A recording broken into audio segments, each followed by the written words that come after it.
앙상블 귀한 찬양 하나님이 기뻐 받으신 줄 압니다. EDL 찬양단의 수고도 감사를 드립니다. 강림절 둘째 주일인 오늘은 성서 주일이기도 합니다. 우리나라에서 성서 주일이라고 하는 특별한 주일을 지키기 시작한 것은 1899년입니다. 기독교가 이 땅에 들어온 지 얼마 안 되었을 때라서 그 주된 취지가 성경의 보급에 있었습니다. 하나님의 말씀을 받은 것에 대한 감사와 감격으로 이웃들에게도 성경을 전해주자, 그런 운동을 벌이는 거였죠. 그러나 지금은 그때와는 상황이 사뭇 달라졌습니다. 성경은 참 흔한 책이 되었거든요. 책을 구하기도 쉬울 뿐만 아니라 인터넷에서 무료로 내려받아서 휴대폰에 담아 둘 수도 있게 됐습니다. 이런 상황에서 홍수가 났을 때 제일 부족한 것이 마실 물이라던 그런 말이 떠오릅니다. 성경책은 흔해졌는데 하나님의 말씀은 어떨까 싶은 생각 때문입니다. 그러므로 이 시대의 성서주일은 하나님의 말씀인 성경을 대하는 자세에 우리의 마음을 모으는 날이 되어야 하겠다 싶습니다. 그런 의미에서 특별히 금년도 성서주일에 우리가 받아야 할 주님의 말씀의 마음을 열게 됩니다. 금년도 2018년도 우리 교회의 표어는 거룩한 옷을 입고 영광을 주님께입니다. 건강한 교회를 세워가기 위한 5년의 순례 가운데 첫 번째 해로 그 초점이 예배에 맞춰져 있죠. 건강한 교회는 예배가 살아있는 교회입니다.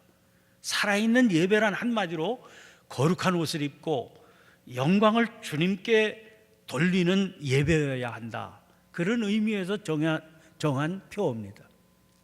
여기서 영광을 주님께 돌린다 하는 말은 알겠습니다. 그런데 거룩한 옷을 입는다, 그 말은 무슨 말이겠습니까? 비싸고 좋은 옷이라고 하는 말은 물론 아니겠지요. 또 구약시대 제사장이 입었다는 에봇 같은 옷이나 지금 목사가 입고 있는 목사 가운 같은 옷을 입어야 된다, 그런 말도 물론 아닐 겁니다. 일단 그런 외면적인 옷을 의미하는 것은 아니다 하는 건 누구든지 쉽게 알 수 있습니다. 그러면 건강한 예배, 살아있는 예배를 드리기 위해서 예배 드리는 사람이 입어야 할 거룩한 옷은 어떤 옷이겠습니까? 이것을 위해서 더 먼저 필요한 것은 도대체 건강한 예배, 살아있는 예배란 어떤 예배를 말하느냐 하는 겁니다. 물론 영광을 주님께 돌리는 예배지요. 그런데 주님은 어떤 경우에 가장 큰 영광을 받으실까요? 주님의 소원을 이루어드리는 예배 아니겠습니까? 그러면 그 소원이 무엇이겠습니까? 지금 우리가 보내고 있는 강림절이라고 하는 절기가 주님의 그 소원이 무엇인지를 분명하게 알려주는 절기입니다. 주님께서 그 소원을 이루시기 위해서 하늘보좌를 버리고 아기의 몸을 입고 이 땅에 찾아오신 것 아닙니까? 또 고난당하시고 십자가에 달려 돌아가신 것 아닙니까? 그러면 그 소원이 뭐겠습니까? 우리 인간이 구원받아 하나님의 자녀가 되는 거지요. 그러므로 예배를 통해서 자기의 죄를 고백하는 회개의 역사가 나타나고 그를 통해서 구원받는 역사가 일어나야 됩니다. 또 이미 거듭난 생명들이 세상 가운데 살면서 흔들리고 시달렸던 영혼을 성령님께서 어루만져 주시는 영적인 감동이 있는 예배여야 됩니다. 이런 내적인 변화야말로 우리가 입어야 할 거룩한 옷이지요. 그리고 그 거룩한 옷을 입는 역사가 나타나는 예배야말로 영광을 주님께 올려드리는 건강한 예배라고 할 수 있습니다. 예배에는 여러 순서가 있습니다. 우리가 지금 드리고 있는 이 주일 낮예배의 경우에도 기도와 찬송이 있죠. 찬양대 찬양이 있고 설교가 있고 헌금도 드립니다. 성도의 교제도 있습니다. 그런데 그 많은 순서들 가운데 성령께서 어루만지시는 영적인 감동을 언제 가장 많이 그리고 가장 강하게 경험하겠습니까? 어떤 순서를 통해서 자기 내면에 강한 도전을 받고 변화를 경험하게 되겠습니까? 사람에 따라서 다 다르고 또 경우에 따라서 다 다르다고는 하겠지만 말씀을 들을 때가 제일 많은 것 같아요. 제가 지금까지 만나본 성도들 경우를 보면 대부분이 그랬습니다. 저의 경우도 다르지 않습니다. 교회와는 아무런 관계도 없는 집안에서 태어난 제가 고등학교 시절에 우연히 교회를 갔습니다. 작년부 주일 낮예배에서 목사님 설교를 들을 때 새로운 신세계를 만나게 됐습니다. 1969년 5월 11일이더라고요. 그 뒤로도 선포되는 말씀을 접하면서 죄를 깨닫고 회개하게 되고 거룩한 것에 대한 사모함을 일으켜 주셨습니다. 목사가 된 후로는 듣기도 하지만 전하는 경우가 많아졌습니다. 저의 경우에는 전하기 위해서 준비하는 시간에도 말씀을 받으며 일깨움을 받는 그런 경험을 하게 됩니다. 이런 일은 어떻게 가능할까요? 요한복음 14장 17절입니다. 그는 진리의 영이라 세상은 능히 그를 받지 못하나니 이는 그를 보지도 못하고 알지도 못함이라. 그러나 너희는 그를 아나니 그는 너희와 함께 거하시며 또 너희 속에 계시겠습니다. 예수님께서 십자가 지시기 전에 당신이 제자들 곁을 떠나야 될 것을 말씀하셨습니다. 이 말씀은 그 말씀을 듣고 근심하는 제자들에게 주신 말씀이거든요. 주님은 당신이 떠나가는 일로 근심하지 말라고 그러셨습니다. 당신이 떠나가시면 보혜사 성령께서 제자들에게 오실 것이라고 하셨습니다. 오실 보혜사 성령은 세상은 보지도 못하고 알지도 못하고 따라서 능히 받지 못하는 진리의 영이라고 하신 겁니다. 정말 주님께서 떠나가시자 말씀하셨던 보혜사 성령께서 제자들 안에 임하셨습니다. 임하신 성령께서는 진리를 드러내고 진리를 통해 하나님의 역사를 나타내셨습니다. 우리는 그 놀라운 증거를 사도행전의 기록들을 통해서 만나게 됩니다. 진리의 영이신 성령께서는 제자들로 하여금 말씀을 전파하게 하셨죠. 사도행전 2장에는 성령 받은 베드로가 사람들에게 말씀을 전파하는 모습이 실려 있습니다. 그런데 그 결과가 어떠했습니까? 2장 41절 42절입니다. 그 말을 받은 사람들은 세례를 받음에 이날에 신도의 수가 3,000이나 더하더라. 그들이 사도의 가르침을 받아 서로 교제하고 떡을 떼며 오로지 기도하기를 힘쓰니라. 말씀을 받은 그들의 삶에 전 인격적인 놀라운 변화가 나타났습니다. 전혀 다른 사람이 된 것이죠. 그 모진 시련과 박해 속에서도 교회가 무너지거나 사라지지 않은 것이 어떻게 어쩌다 보니 일어난 일이겠습니까? 그럴 만한 능력, 그럴 만한 감동이 있었기 때문에 가능했던 일입니다. 사도행전 4장 32절부터 35절까지 말씀도 보세요. 믿는 무리가 한 마음과 한 뜻이 되어 모든 물건을 서로 통용하고 자기 재물을 조금이라도 자기 것이라 하는 이가 하나도 없더라. 사도들이 큰 권능으로 주 예수의 부활을 증언하니 무리가 큰 은혜를 받아 그 중에 가난한 사람이 없으니 이는 밭과 집 있는 자는 팔아 그 판 것의 값을 가져다가 사도들의 발 앞에 두매 그들이 각 사람의 필요를 따라 나누어 줌이라. 사람에게 있어서 물질에 대한 집착과 욕심은 얼마나 지독한 것인지요. 심지어 천륜이라고 하는 부모와 자식 사이에서도 이 물질 때문에 분쟁과 다툼이 일어날 정도 아닙니까? 그런데 하나님의 말씀을 받아 변화된 이들에게는 이런 일, 그토록 굉장한 물질에 대한 집착과 욕심이 아낌없이 버려지는 그런 일들이 실제로 나타났다는 거예요. 이 사도행전의 기록은 흘러간 옛 시대의 기록이 아닙니다. 수천 년이 지난 지금도 곳곳에서 생생하게 일어나고 있는 사건이기 때문입니다. 그런 사례들 일일이 열거하기도 어려울 정도로 너무나 많습니다. 예전에 부흥사로 이름을 떨쳤던 김익두 목사님 경우 보세요.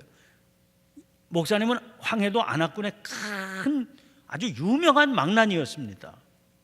이분 어린 시절 과거 보았다가 낙방했고 장사 시작했지만 그것도 망하는 바람에 낙심했습니다. 술 많이 마시고 노름 좋아하는 그런 망나니로 살았습니다. 게다가 힘이 워낙 센 사람이어서 아무도 그를 막을 수 없는 아주 불량배였습니다. 오죽하면 그를 아는 사람들이 시장을 가는 도중에 선앙당 앞을 지나게 되면 오늘은 제발 김익두 만나지 않게 해달라, 그렇게 빌었을 정도였겠습니까? 그런데 그가 우연히 스왈렌이라고 하는 미국인 선교사가 인도하는 집회에 몰래 참석했다가 말씀을 듣는 가운데 마음에 크게 찔림을 받아서 복음을 받아들이게 됩니다. 일어난 변화가 참 놀랍습니다.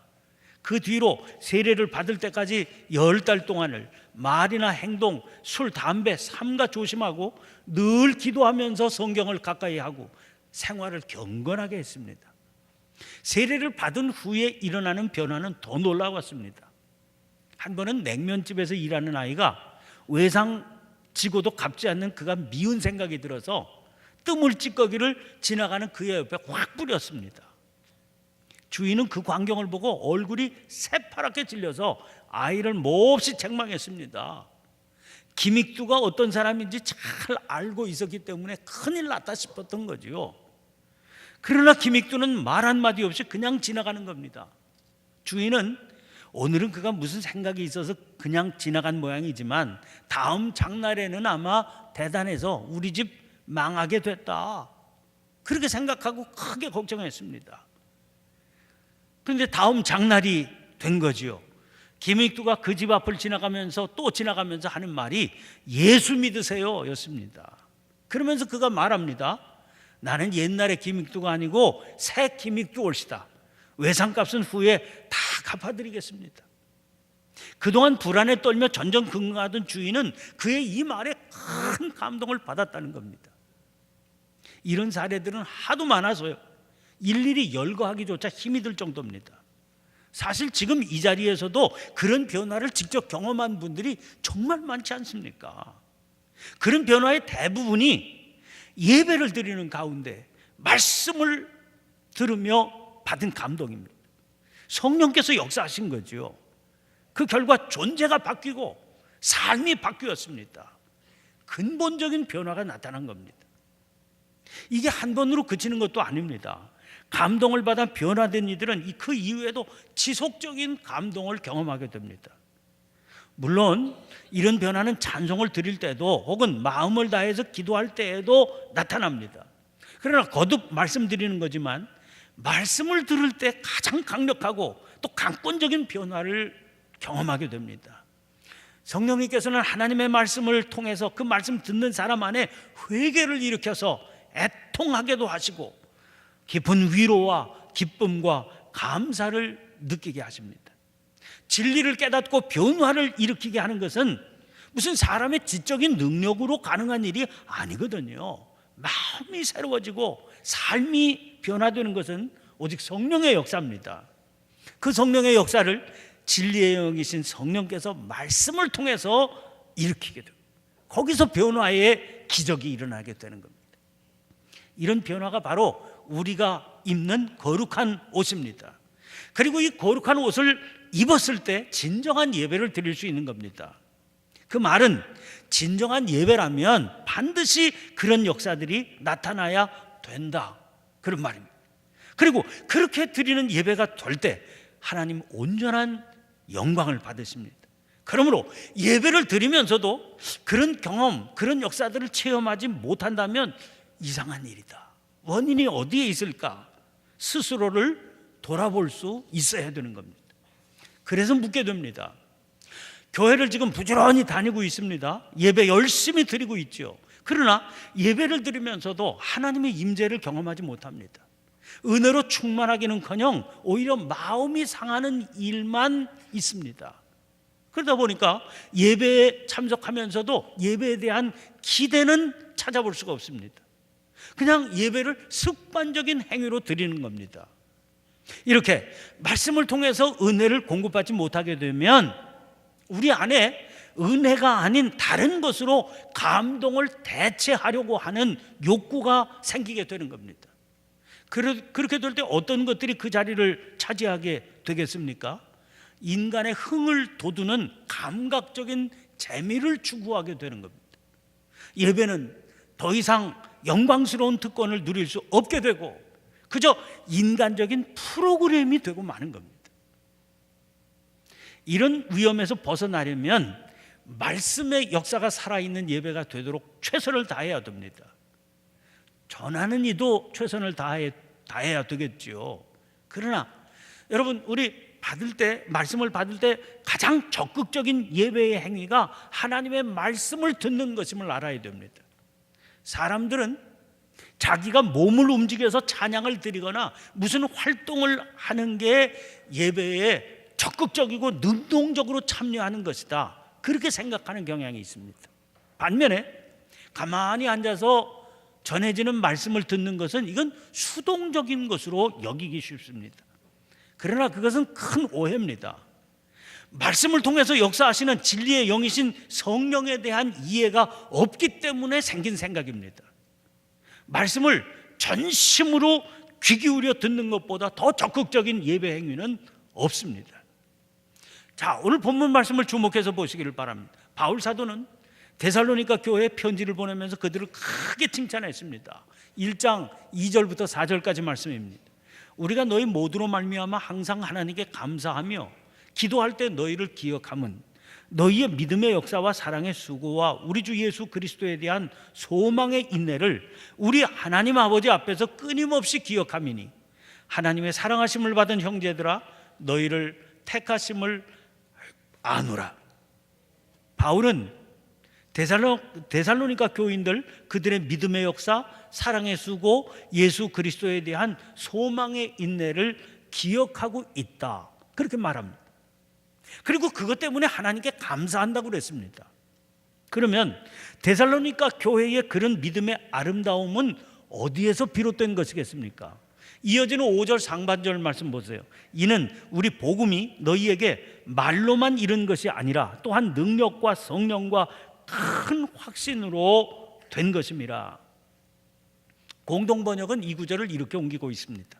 그것은 우리가 여러분에게 전한 복음이 그저 말만으로 전해진 것이 아니라 능력과 성령과 굳은 확신으로 전해졌기 때문입니다. 여러분, 이 지점이 굉장히 중요합니다. 바울은 복음이 그들에게 말로만 전해지지 않았다 그랬지요. 능력과 성령과 굳은 확신으로 전해졌다 그랬습니다. 그러면 데살로니가 교회는 다른 교회들과는 전혀 다른 태도나 방법을 동원해서 바울이 복음을 전했겠습니까? 그렇지 않습니다. 바울이 그런 차별을 했을 리는 만무하기 때문입니다. 바울은 주님을 영접하기 전에 자기가 복음 앞에서 완악하기 짝이 없던 사람이었지요. 그런 자신의 과거 때문이었을 겁니다. 가는 곳마다 복음 앞에서 완악하고 강팍한 사람들을 만났지만 그들의 태도 때문에 결코 포기하지 않고 복음을 전했습니다. 그랬던 그가 상대방의 반응에 따라서 차별을 했다? 그건 생각하기 어렵지요. 그러면 무슨 차이가 있겠습니까? 전하는 사람은 똑같은 태도였습니다. 문제는 받는 사람의 태도입니다. 오늘 본문 말씀에서 그 결정적인 차이를 볼 수 있습니다. 이러므로 우리가 하나님께 끊임없이 감사하면 너희가 우리에게 들은 바 하나님의 말씀을 받을 때 사람의 말로 받지 아니하고 하나님의 말씀으로 받음이니 진실로 그러하도다. 이 말씀이 또한 너희 믿는 자 가운데에서 역사하느니라. 데살로니가 교인들은요, 하나님의 말씀을 받을 때에 사람의 말로 받지 않고 하나님의 말씀으로 받은 겁니다. 그랬더니 그 믿음의 자세로 인해서 그들 안에 역사가 나타나더라는 거예요. 히브리서 4장 12절 13절입니다. 하나님의 말씀은 살아있고 활력이 있어 좌우의 날선 어떤 검보다도 예리하여 혼과 영과 및 관절과 골수를 찔러 쪼개기까지 하며 또 마음의 생각과 뜻을 판단하나니 지으신 것이 하나도 그 앞에 나타나지 않으며 없고 우리의 결산을 받으실 이의 눈앞에 만물이 벌거벗은 것 같이 드러나느니라. 그러므로 하나님의 말씀은 우리 인격에 반응을 일으키게 되어 있습니다. 문제는 그 말씀을 받는 사람이 자세가 어떠냐에 따라서 그 반응이 달라진다는 데 있어요. 어떤 사람은 긍정적인 반응을 보입니다. 그러나 어떤 사람은 똑같은 말씀을 받으면서도 전혀 다른 부정적인 반응을 보이거든요. 오순절에 마가의 다락방에서 성령 강림 일어난 직후입니다. 베드로가 자리에서 일어나 생명의 복음을 전했습니다. 그러자 말씀 받은 사람들의 반응 보세요. 사도행전 2장 37절입니다. 그들이 이 말을 듣고 마음에 찔려 베드로와 다른 사도들에게 물어 이르되 형제들아 우리가 어찌할꼬 하거늘. 그러니까 베드로가 즉각 대답합니다. 너희가 회개하여 각각 예수 그리스도의 이름으로 세례를 받고 죄 사함을 받으라. 그리하면 성령의 선물을 받으리니 이 약속은 너희와 너희 자녀와 모든 먼데 사람 곧 주 우리 하나님이 얼마든지 부르시는 자들에게 하신 것이라. 그러자 그 말을 듣고 순종해서 그 자리에서 세례받은 사람이 무려 3,000명이나 되었다 그랬습니다. 이것은 비단 이때만의 일이 아닙니다. 훨씬 그 전에 느헤미야 8장에 등장하는 장면에 이런 모습이 나옵니다.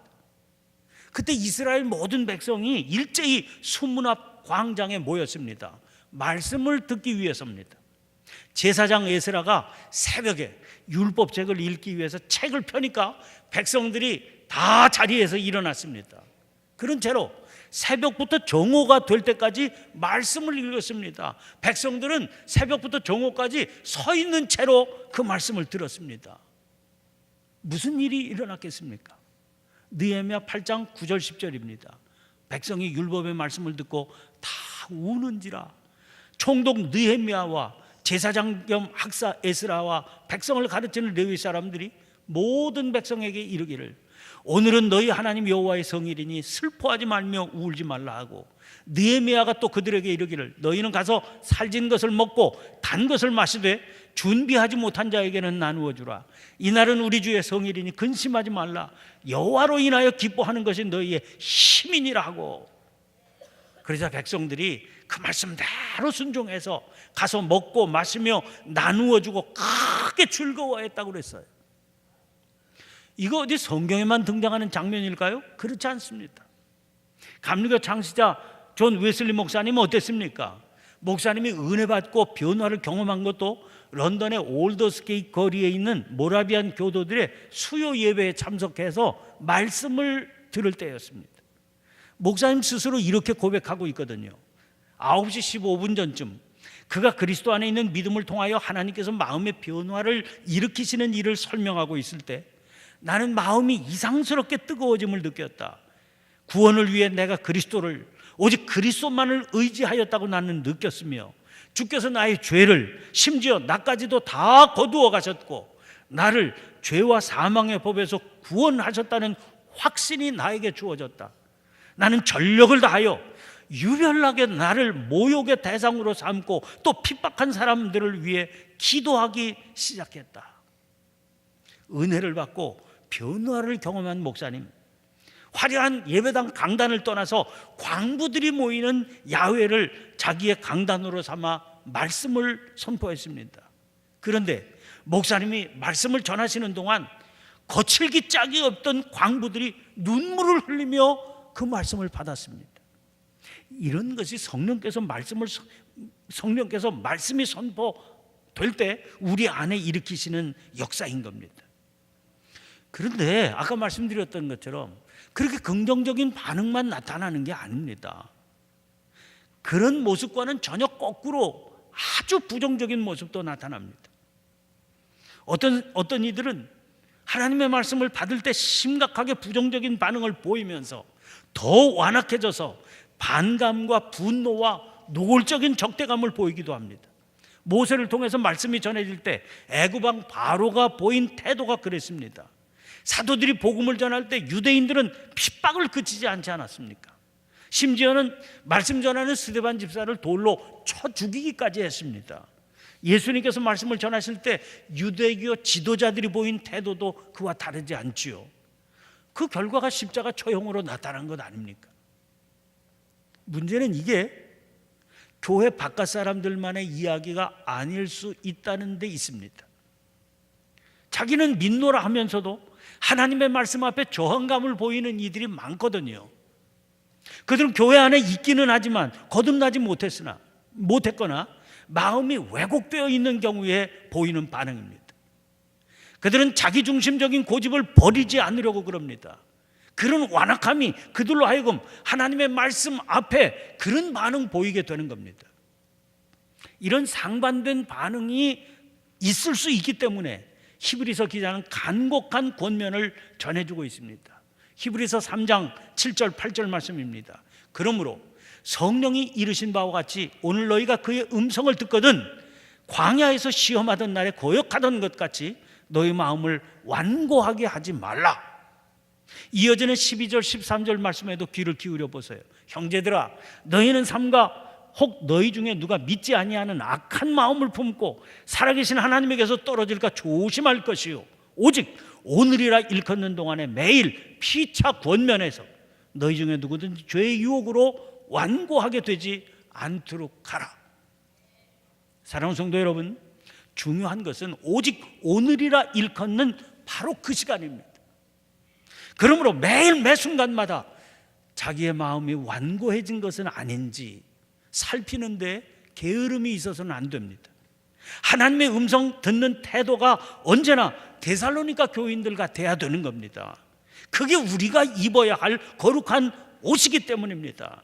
그런 마음으로 예배에 임하는 저와 여러분이 될 수 있기를 바랍니다. 그래서 예배를 드릴 때마다 영혼을 비추는 생명의 말씀으로 감격하고 혹 무너진 데가 발견되면 수축해서 다시 또 일어서는 기쁨을 누리실 수 있기를 주님의 이름으로 간절히 축원합니다. 기도를 드리겠습니다. 은혜로우신 하나님, 말씀이 육신이 되어 이 땅 찾아오신 아기 예수님을 기다리는 강림절기에 저희들이 드리는 예배와 말씀의 역사를 되돌아보게 해주시니 감사드립니다. 하나님께서는 오늘도 살아계셔서 말씀을 통해 역사하시는 줄 믿습니다. 그 역사하심 앞에서 마땅히 누려야 할 은혜가 풍성히 나타나고 있는지 스스로 점검하기에 게으름 없게 해 주시옵소서. 그리하여 저희들이 드리는 예배가 거룩한 옷을 입고 드리는 예배가 되게 하시고 생명이 풍성하게 임하는 은혜의 축제의 잔치가 되게 해 주시옵소서. 그리스도 예수님 이름으로 기도하옵나이다. 아멘. 모두 자리에서 일어나